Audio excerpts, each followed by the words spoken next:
the live button right now, and then I'll just kind of say a little hello to everybody online and we will get moving.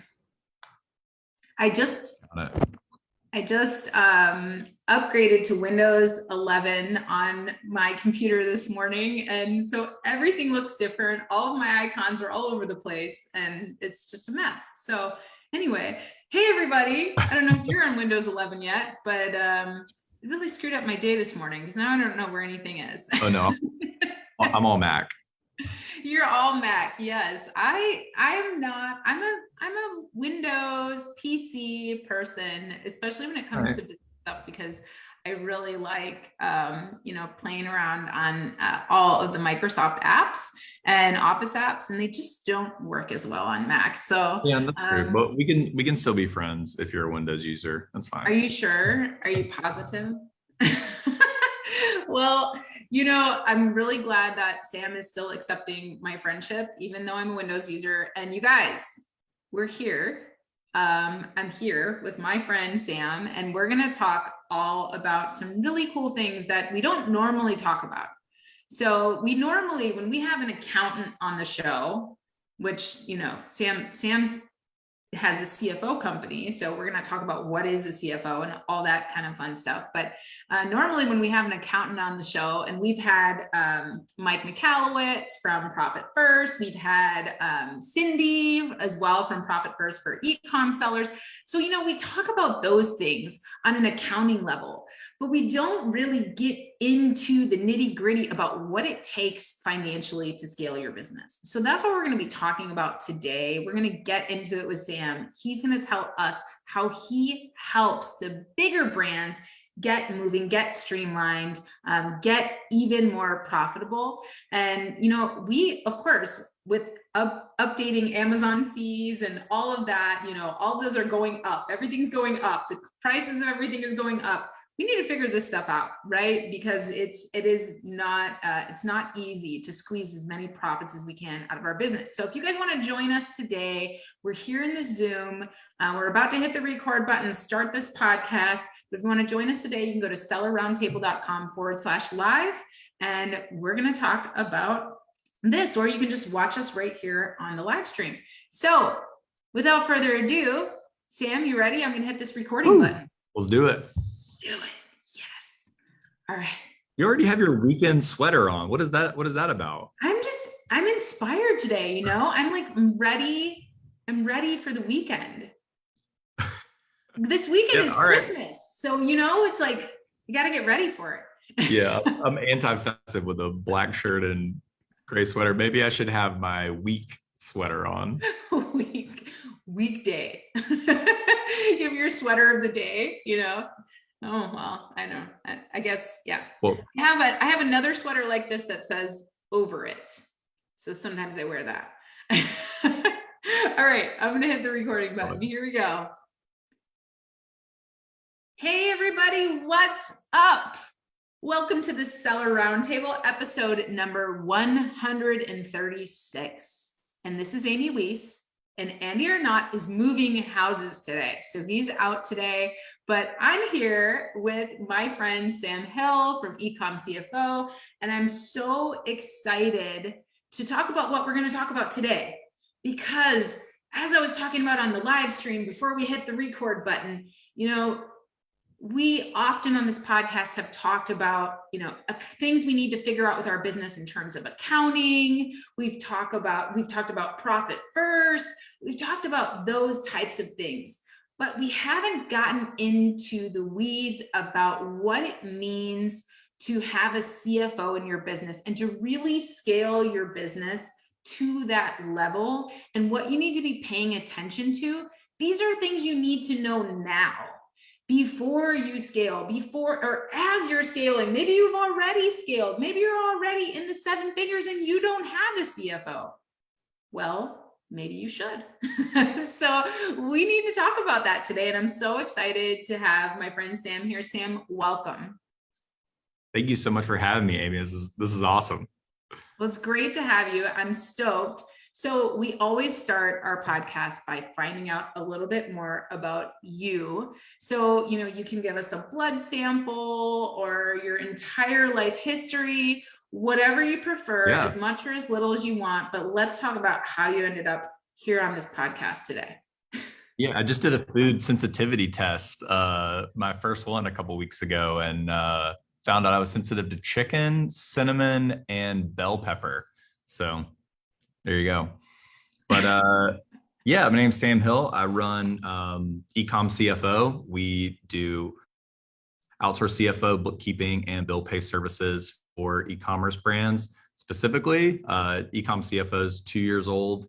And before that, I was just a general consultant for e-commerce companies, some SaaS companies. I did some real estate work and kind of a hodgepodge, and really fell in love with e-commerce. And it was a great cultural fit with all of my e-commerce clients. And that's honestly how Ecom CFO was born. Before that, I sold my soul a little bit to corporate America and was working in PricewaterhouseCoopers in their mergers and acquisitions practice, working on like multi-billion-dollar deals. And I wanted to try and do those multi-billion-dollar deals for myself and for my clients. So I left, been on my own ever since, and have been absolutely loving it. So it's interesting that you were more of a general consultant before, and I guess, so that's what you said. You said you kind of saw some of those big deals come through and you were like, wow, this is what it takes to get a big deal. Like, I wonder if I can help other people do that. Is that what really inspired you to start Ecom CFO? Yeah, absolutely. I mean, I just I got to the point where I wasn't passionate about Coca-Cola's earnings per share increasing by 10 cents every quarter. I wanted to feel like I actually had an impact on businesses and real people. And so when I left PwC and went out on my own, as you mentioned, I started doing general consulting, finance and operations work. And when I looked back at all of the businesses that I had touched, e-commerce just really spoke to me, because I feel like there's so many levers in the e-commerce world that finance has traditionally not been a part of, because e-commerce has been a little bit of Wild West. Let's figure it out. How do we like configure or game the Amazon algo, or how do we launch this new product on Shopify or something? And frankly, finance people don't start e-commerce brands, generally speaking. The really smart marketers and product and operations people generally start e-commerce brands. And finance just kind of is like, we'll figure it out when we make it. And so I just saw so much opportunity to add value in the e-commerce space, and wasn't as passionate about SaaS and real estate, and I just really got along with all of my e-commerce clients, and yeah, it's been great. I think it's so interesting because something you brought up, I don't think we typically think of CFO when we think of these smaller micro brands and, e-commerce brands. We don't really think of big money deals like that. But as you grow and as we see our aggregators doing, right, they're raising money, and cash flow is something that all of us realize as we grow and as scale our brands is a major issue that has to be dealt with. And it's just like not hiring people ahead of when you need them and ending up just, being stuck in your business. I feel like finance is the same way. You don't figure out your cash flow ahead of time. You need inventory to fill orders, and you're just stuck, and you get stuck in this loop, and it prevents you from growing. So I'm excited to learn from you today about some of those things that brands that are utilizing CFO services like yours are doing, and they're getting ahead of those problems that some of the rest of us who aren't even realizing that, this is even a possibility for us are struggling with, right? I know for me, Absolutely. it's constant. It's like, dealing with and helping clients as well. They're always trying to deal with cash flow issues and with just trying to stay ahead of their growth.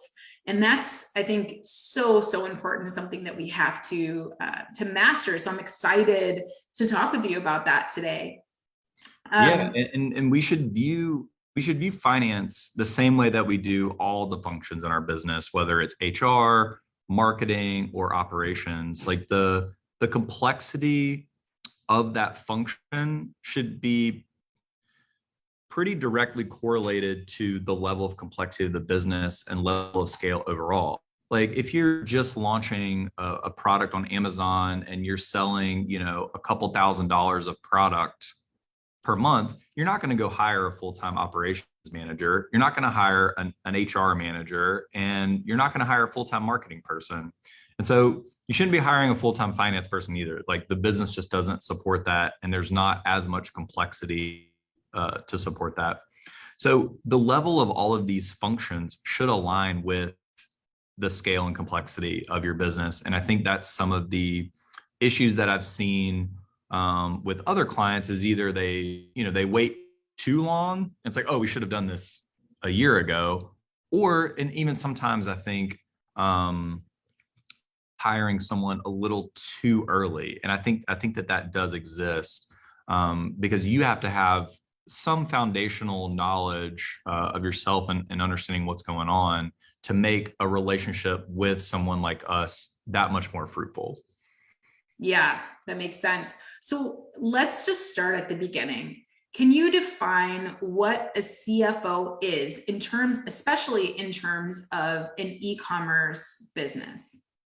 Yeah, absolutely. I mean, you hear so many different names and titles of people in finance or accounting getting thrown around, and I think it's super important to define these terms. You have, accountant, you have bookkeeper, you have maybe a financial analyst, you have a CFO, you have maybe a tax accountant or a tax attorney. All these people do different things, and some of them overlap and some of them don't. And I think starting at the lowest level of a bookkeeper, a bookkeeper is primarily responsible for the transaction level. They're not asking anything of the data. They're just producing the data and making sure that the banks are reconciled and generally stuff lines up in QuickBooks or Xero or whatever you're using. Then you've got an accountant, which an accountant may or may not be a CPA. But generally the accountant is asking they're asking more questions of the data, and some, but not all accountants will also do your taxes.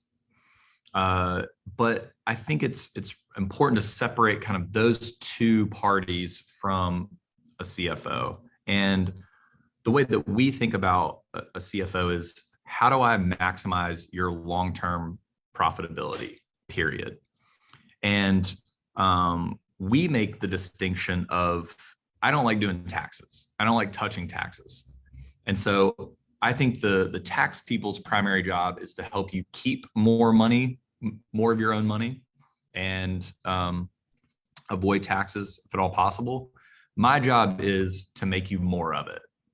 And whether that's, launching new channels, analyzing a certain business decision that you have, creating projections, analyzing your margins, all that kind of stuff really fits into our view of what a CFO is. I love that, because that's the thing is, as business owners, we need that. We need an understanding of all of those things that I can't really go to my accountant for, right? I can go to my accountant and say, hey, what loans are available to me right now? Or, is anyone else doing this, right? That's one of your clients, but she can't really help me make complex financial business decisions, or really decide whether or not to move into, a global channel. Like often I see people, they'll launch in too many channels before they've scaled their first channel. And then the cost of expanding, for example, to Europe and Canada and Mexico and all those things actually cost them more than they're making because they expanded too quickly. and they think, oh, well, I'm going to make more sales this way, but you also have to take all those other costs into consideration. So I love that what you do is fill those gaps. Those gaps, that's the one thing we all wish we had, that person that could tell us, yes, this is a good financial decision to make for your business. Yes, this is what an eventual buyer would be looking for. Yes, this is how you cut those expenses and maximize your profitability. Like, period, all of us could benefit from that. So it's so important to know that these types of services exist. And, you know, all of us, we start by first trying to do accounting on our own, nearly all of us, right? Unless we have a significant, we've built a brand before, you know, and we have a significant business experience, background. We start, you know, fresh. We're just starting, we're just getting into, you know, building our business, staying lean, right? And we try to do our own accounting. And then we quickly realize that we can't do all of our own accounting because this is just bananas and we're probably making mistakes. And so we hire an accountant. And in my case, my accountant fixed years of taxes that I did incorrectly. And, you know, she immediately paid for herself, right? But then we reach another level where, okay, we've got our books in order and we're doing well, right? And this is something that we talk about often, or that I've spoken on in many kind of end of year podcasts and end of year time periods, is we get to a point where we're like, okay, well, I have my numbers down now. I'm doing my bookkeeping. I know that I'm profitable or not profitable, but I'm not really sure what to do now, right? I think that maybe I should expand, or I think that maybe I need more capital to, you know, move these products further. But I don't really know how to take that data that my accountant put in QuickBooks and really turn it into like strategic business decisions that are going to help me grow my business.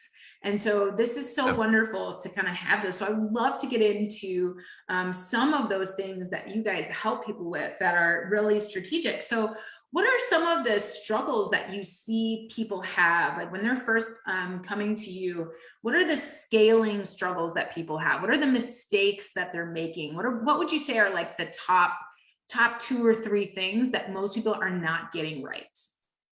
Yeah, absolutely. And to take a step back for a second, it's really important to make sure that you, as the business owner, take ultimate responsibility for your numbers. And I think the bad relationships that I've had with clients is when you're asking a CFO to tell you what to do. Our job is to present all of the pros and cons and the financial impacts of all these different decisions. But at the end of the day, it's on you to grow. You're the business owner and you need to take ownership of that, to say like, okay, well, I'm thinking about opening up an Amazon France store. Okay, great. There are a lot of qualitative elements of that decision. What products you're going to launch, who are you competing against, other supply chain issues, all that kind of stuff. But then there are a lot of quantitative elements of that. How much is it going to cost to get product over there? Where's the product coming from? How do the fees differ? Am I going to have to do VAT? Do I have additional reporting with France or that other country? And those are really important for us to hone in on and present that to the owner to say, hey, here's what I think the budget's going to be. Here are the contingencies. Here are the things you look out for financially. But ultimately, I'm presenting those to you as like a pro-con list, and you're ultimately making the decision. You shouldn't be relying on your CFO or a business advisor, a consultant, or board member, or whatever, to make those decisions for you. You need to take responsibility for this. I think that's really important to say. But some of the common mistakes are really simply, number one is just not knowing your numbers. And to take it a level down from that is I see a lot of businesses right now that have been doing their books on a cash basis historically, and they want to double their business the next year, or they really want to scale. And it is extremely difficult to do that from my perspective if you don't switch to accrual accounting. And it can be complex. Now, if you're an Amazon only business, it's a little bit easier. You can use a program like A2X or something. But having the awareness of setting up your books on an accrual basis and why that is important is like a huge, huge topic and something that you need to be aware of. So I would think that's one of the first issues, and especially when you're, again, going from a smaller store to a larger store, that's critical. When you're a smaller store, yeah, like you can produce valuable information like on a spreadsheet, but as you cross hundreds of thousands of dollars and certainly that million threshold, you need to switch to accrual, period. Other common mistakes is related to that, not just knowing your numbers in terms of am I making money, but knowing what my cash flow is going to be next month, 2 months from now, 3 months from now, and how much inventory I'm going to need and how much cash I'm going to need and where am I going to get it from. And especially with all the supply chain issues, I see some of our clients just buying more inventory to say, okay, well, I used to buy 3 months, but now I'm going to buy 6 months. Okay, that's great. I understand, why you're doing that to maintain inventory levels, of course, but that obviously has a significant impact on not just cash flow, but other costs for storage. If you're storing it within Amazon, or if you're storing it in a preliminary warehouse and then you're going to ship it to Amazon, there's additional costs involved. And that is going to have a significant burden on cash flow, and understanding what your deficits are and when, and then how you're going to fund it. And then, and I think related to that, if you don't do that planning, then you get to the end of the road and then you say, okay, well, the only funding options available to me are now a Shopify loan or an Amazon loan or a PayPal loan or a ClearBank loan, which there's nothing inherently wrong with those, but they're expensive. And so if you can get ahead of it and understanding, okay, am I going to take investor equity capital? Can I go to friends and family, or ideally, can I go to a bank to get a line of credit, or some other funding source? And so you put yourself in this like vicious cycle of very costly decisions. And again, those decisions continue to compound as you grow. And instead of those decisions being $1,000 decisions or $5,000 decisions, those decisions quickly turn into $100,000 decisions, $500,000 decisions. And so it's really worth the investment of paying someone like me to help you understand those decisions and begin planning for all of those really awesome new challenges in your life as an entrepreneur. So why do you think, I guess we should explain accrual accounting and why accrual accounting is so important. So what is the type of accounting that most people or many are using if they're not using accrual-based accounting? And why is making the move to accrual-based so important for your overall financial outlook? Yeah, absolutely. Look, I think to spend 10 minutes on this is probably not worth our time. You can just as easily Google it and see cash versus accrual. And I think just having the awareness of what accrual is and when to switch is really important for your listeners. But in general, cash basis of accounting just means I recognize an expense or a sale at the time it hits my bank account. Accrual basis means you're recognizing the expense or sell of a product in the period in which the sale occurred.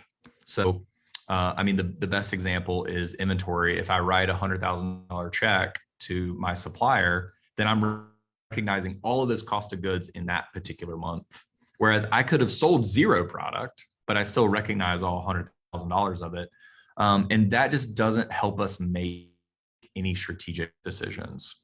Ideally, what you want to do, and this is what, larger companies do, that's certainly applicable to smaller companies. I mean, we do it every day, but recognizing the expenses and sales in the month that they occurred, so you can match all this together and understand if you're actually profitable or you're not. And if you're not, where are the areas that need to improve? Is it a gross margin problem? Is it a marketing problem? Is it a fulfillment cost and shipping problem? And you just simply cannot do that with cash basis, period. So that's the 2-minute version. Got it. No, that's perfect. I think that it's important to point that out. And I agree, we don't need to get in the weeds. People can use the Googles. We're going to lose your entire audience if we go any further. But it is important to understand why, and that makes sense. We want to make sure that that we're understanding when we sell that unit, if we're profitable, right? Not just looking at, oh, okay, well, I spent $100,000 on inventory and, so I'm down $100,000 this month. No, what is that for that sale? Do I need to, because you can't move the needle if you have no idea what your actual cost is, what your advertising and marketing costs are, what the cost is when you're selling that product, and you're taking into account, like you were talking about, storage fees, everything else, right, across your business. But of course, also looking at those types of things that you have control over. There's certain things we have no control over, like Amazon fees, other than changing our packaging, making it a little smaller, or, making our product collapsible. Those kinds of things we can control. We can control the size of our product, but we can't always control certain fees, right? So we have to look at what we can control, what we can budget for. And if we don't have the right accounting in place, we have no idea what those things are that would move the needle for us. So I think that that's so important to recognize. And then the other thing that you mentioned was just thinking ahead, like knowing, okay, I'm gonna have to order 6 months of inventory because this is a mess right now, right? And what is that going to mean for other areas of my business, such as storage fees, such as, especially if I'm storing it at Amazon during Q4, that's insanely expensive. So I think that's so important. So I love talking about these mistakes that people make and how they can kind of correct them and how they can think ahead. Can we talk about 2022, right? We're about to hit a new year, and people, I believe, should take the time to kind of look back at the previous year, look back at 2021 and kind of assess what happened. And then they should start looking at 2022 and setting up that vision and the things that they want to improve. So can we talk a little bit about that from a financial perspective? What are the things people should be looking at in terms of their budget, things that they should cut, things that they should be tracking more closely, that contribute to or hinder their growth? Let's talk about that. What kind of things are end of year things besides taxes that we should be focusing on to get us the most profitable that we can be into 2022? Yeah, absolutely. Honestly, I think it starts with you, the entrepreneur, and what you're trying to get out of your business. Are you the type of more lifestyle entrepreneur where, hey, I'm kind of happy where I'm at, I want to grow a little bit, I want to grow 10, 20%, and I don't want to like take a bunch of risk and launch new products or launch on a new channel or make any drastic changes? And there's absolutely nothing wrong with that. But I think it's the realization of, are you that type, or is 2022, do you have these master plans of, hey, I'm going to launch 5 new products and I'm going to launch in a different country or a different platform. I'm going to try out TikTok ads and I'm going to blow it out of the water this year. So because those are two very different sets of decisions. And assuming that it's more in the latter camp of, hey, I really want to grow next year over, over 30%, 50%, 100%, then yeah, I think there's a few core assumptions that you need to put into your projections or mindset or model. I think number one, ads aren't going to get any cheaper. So you're going to not be able to continue to just put in $1 and get back 5. And how does that change your calculus of your business if you're not able to scale your Amazon ads or Facebook ads or Google ads effectively? And we've seen that obviously play out in the last 2 years, but assuming that's going to continue, maybe not at the pace it did for the last 2 years, but what are you going to do about it? I think the second assumption would be stuff always takes longer than you think. And I think myself and my clients it seems like they have to relearn that lesson over and over and over again. And specifically, I'm referring to a new product launch or a new hire. Whereas, hey, this year I really want to pull myself out of the operations of the business. I want to hire someone else to take that over. And I want to do that in January. And if you're starting now, that person's not going to start in January, I promise.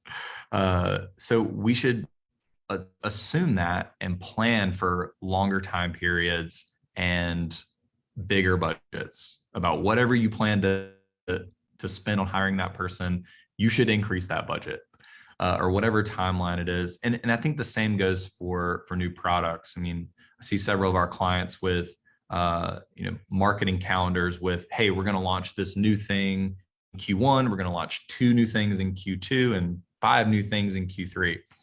And it depends on the product. If it's a complementary product that you've already had in the works, manufactured and everything, yeah, sure. Like you could probably reach that timeline. But the question is, what if you don't?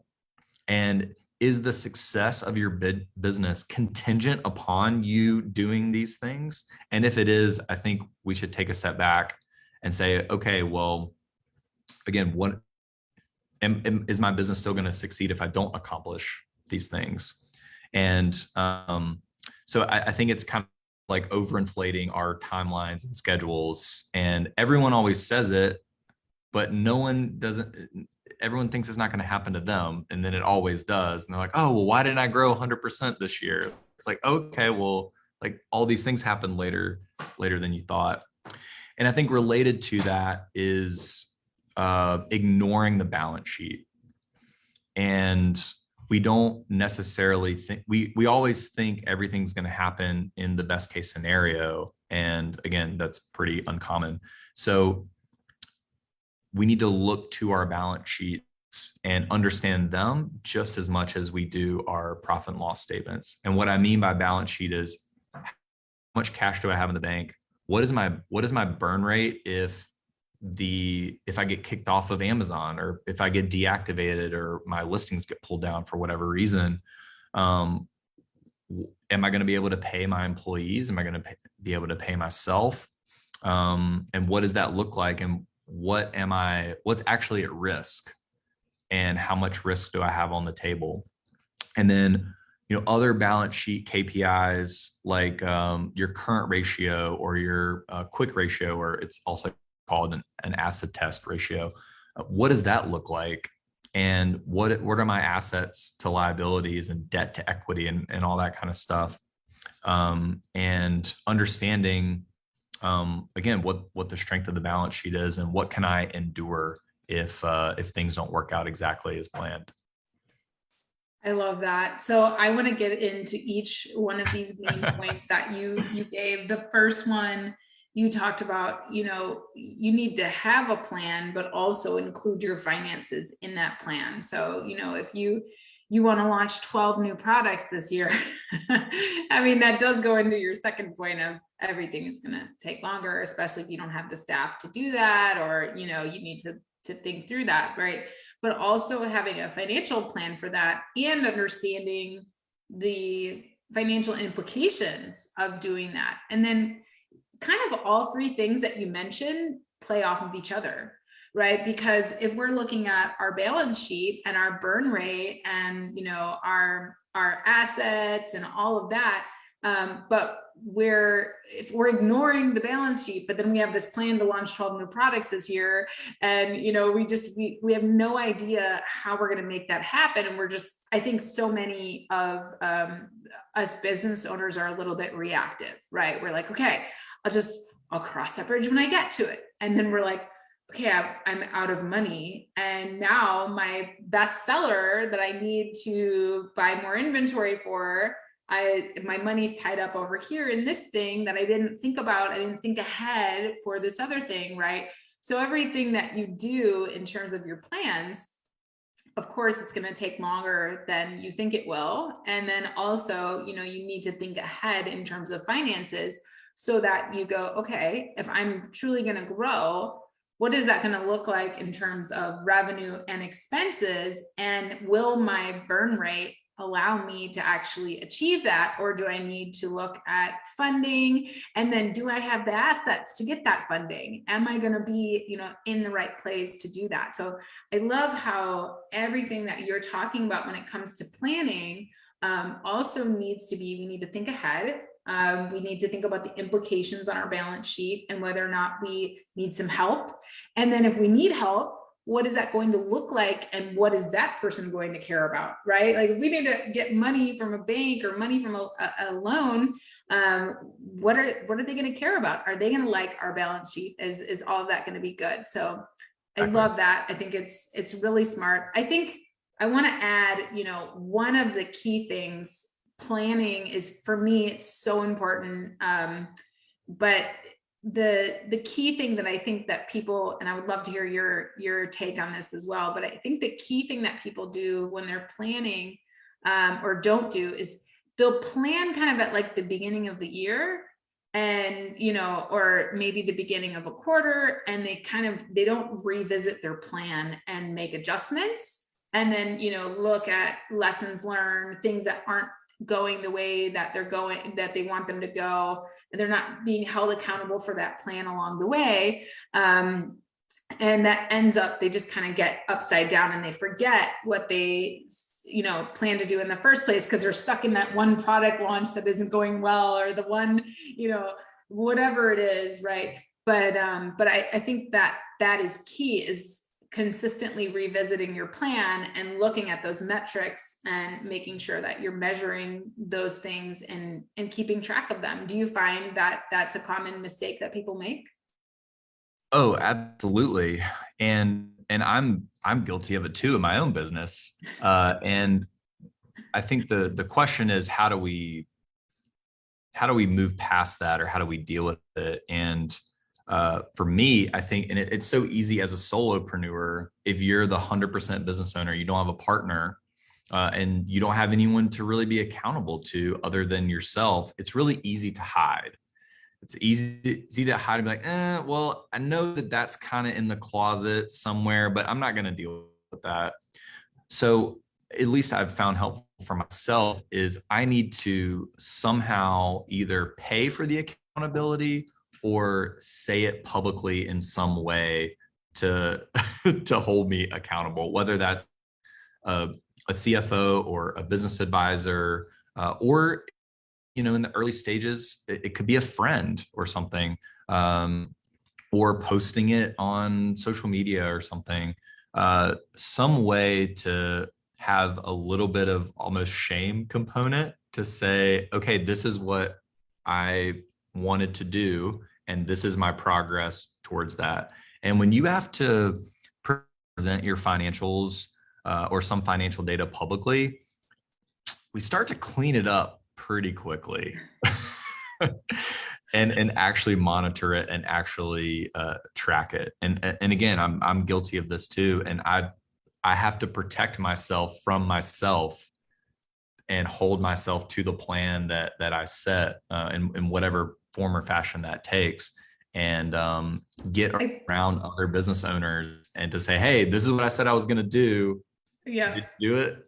And I think that's that's the the only most way that I know how to. accountable that I've ever been in my business is when I've been preparing to sell it, because like I really have, it's like you have to be ready for that pitch every day. You have to know your numbers, you have to be on top of it.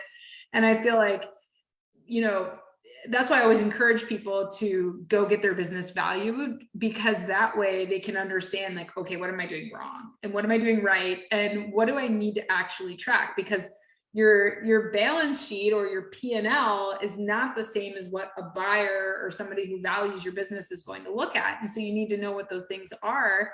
And for me, like, since I've been on the journey to potentially sell my business, I've like really had to clean up a lot of things, like, oh, wow, that's bleeding. And I didn't even realize it because I was just looking at, you know, my QuickBooks, right? Or, oh, okay, that's actually an add back, you know, but an expense I need to watch, you know, those are all, I track my business finances in a different way.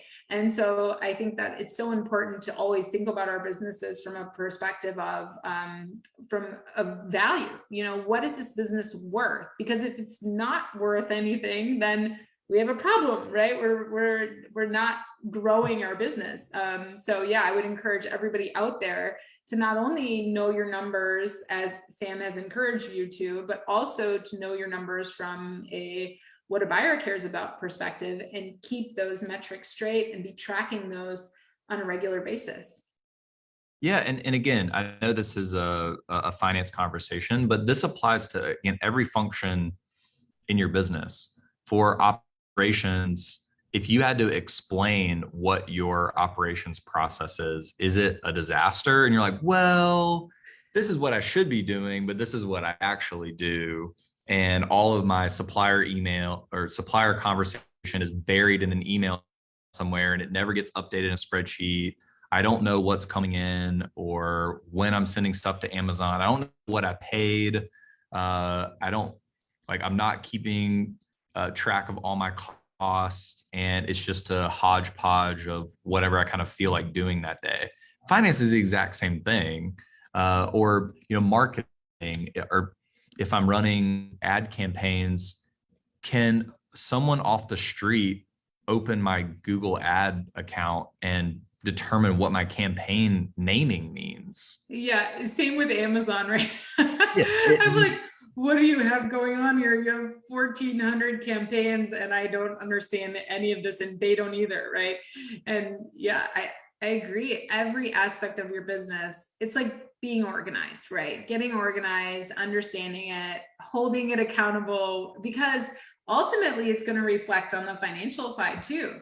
If you're, you know, you're not keeping your suppliers organized, you don't know what's coming in, you don't know what's going out, you don't understand any of that, well, then your books are going to be a mess too, because your accountant's not going to be able to keep track of your inventory numbers or do your accrual based accounting. It's just going to be, it's going to be a mess. And those are all lessons that all of us have to learn. So it's good. You know, like you said, I don't always do it perfectly in my business.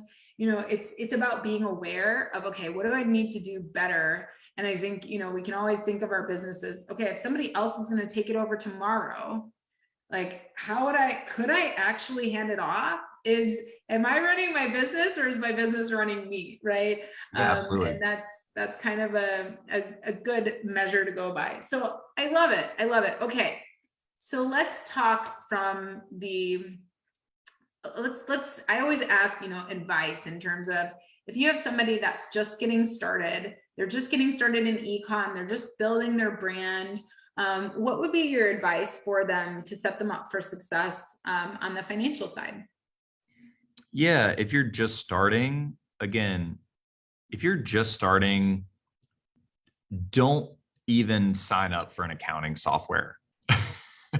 And I know I shouldn't say that as a owner of a finance and accounting firm, but make sure that you're proving traction on the product side and on the sales side and marketing side, and making sure that that product is selling and you've got the right product in place before you add all of the admin stuff and finance stuff. Because, you know, your intuition as an entrepreneur is usually good.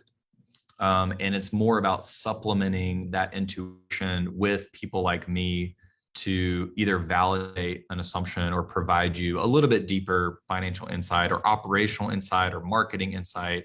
But in general, like, follow your intuition and don't try and overcomplicate business.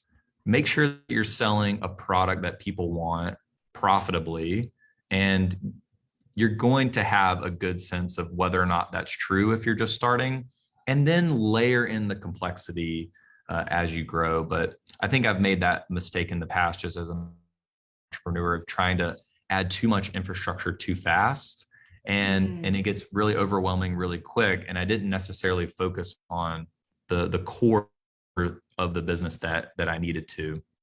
And like, all the peripheral stuff is fun, it's necessary, but at the right time. So that's the advice I would give to someone just starting out. I love that advice, because it also forces them to know their numbers as well before they're hiring someone else or just outsourcing. And I often see people like, I just want to outsource my PPC. I want to outsource. And it's like, you have one product. Like, can we just like make sure that you understand your profitability and your, your basic advertising on your primary platform? Like, you should have those basics down, before you're completely outsourcing everything. And like you said, adding in those complexities. So along that same note, when is someone ready to hire a CFO? When is someone ready to work with somebody like you? How do they know when it's time to move beyond that? We've scaled beyond ourselves. Now we've hired our bookkeeper. We've got that stuff going. We're good. How do we know when it's time to hire a CFO? Got it. Yeah. And it's, I think it's a little bit more nuanced than that, because there are plenty of people on Upwork or available for on a project basis or on an hourly basis. So I think the question is, as you scale, how do you know when to add more and more capability or more dedicated resources from finance? And again, marketing operations is the same.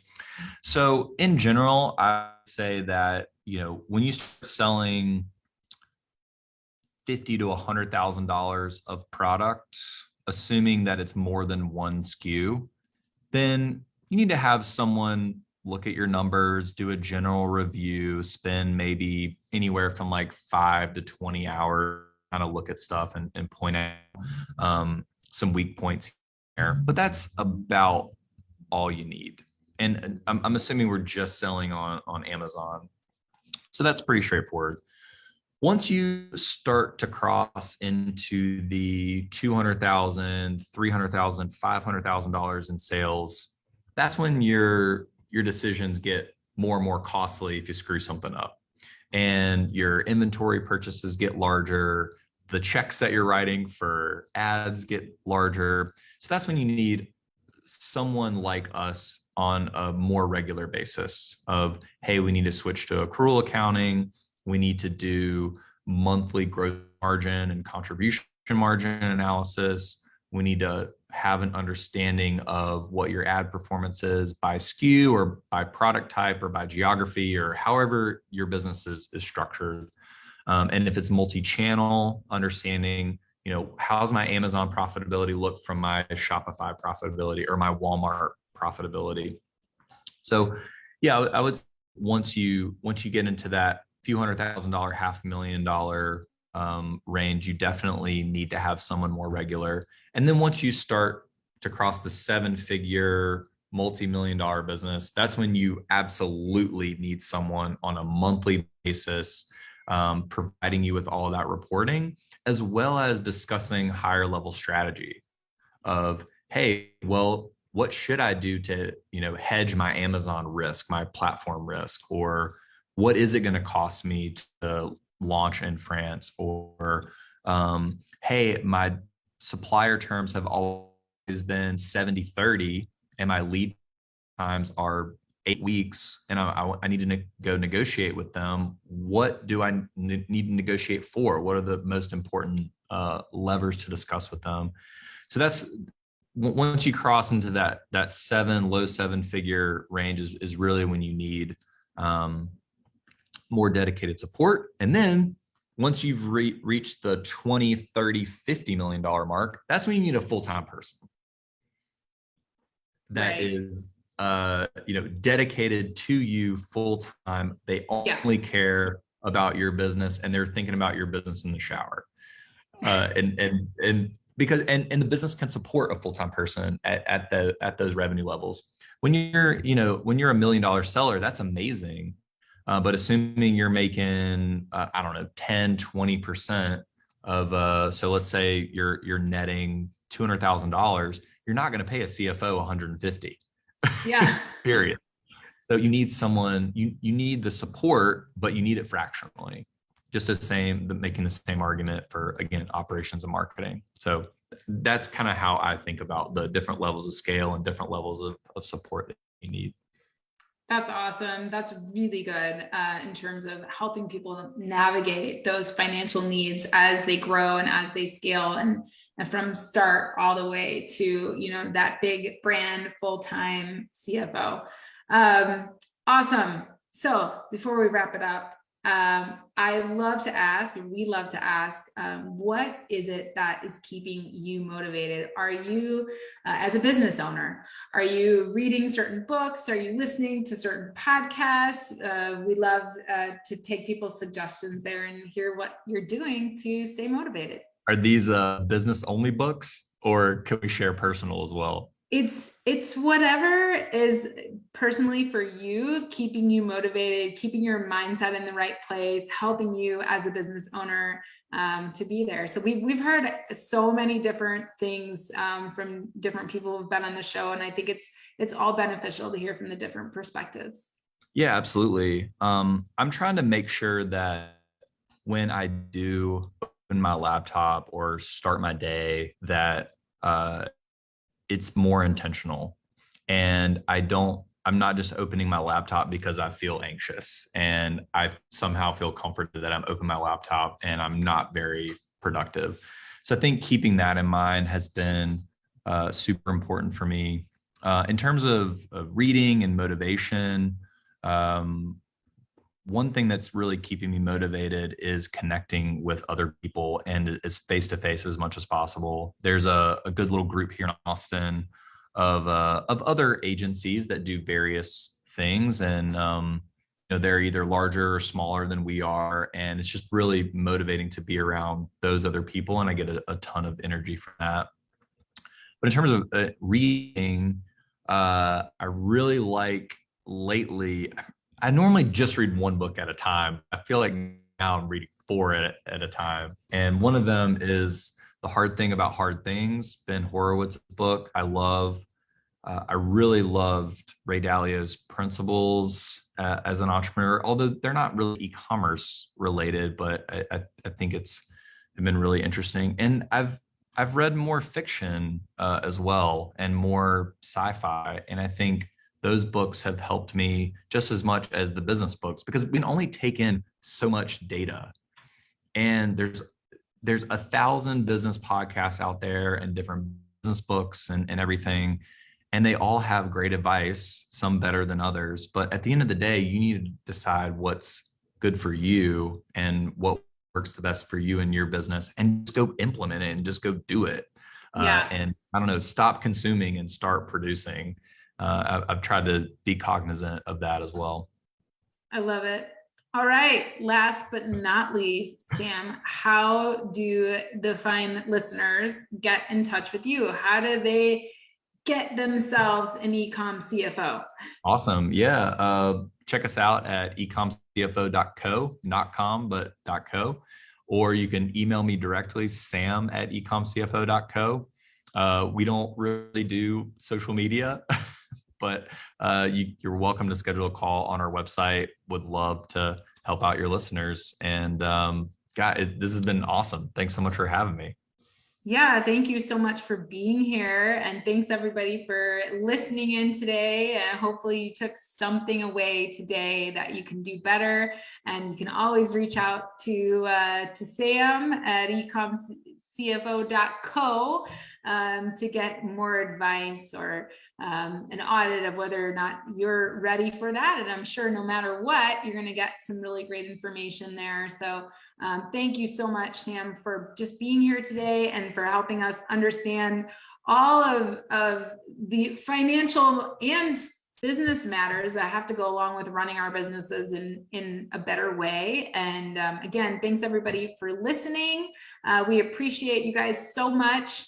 Don't forget to rate, review, subscribe, and we will see you guys next week on the Seller Roundtable. Bye, everyone. Awesome. Thanks, Amy.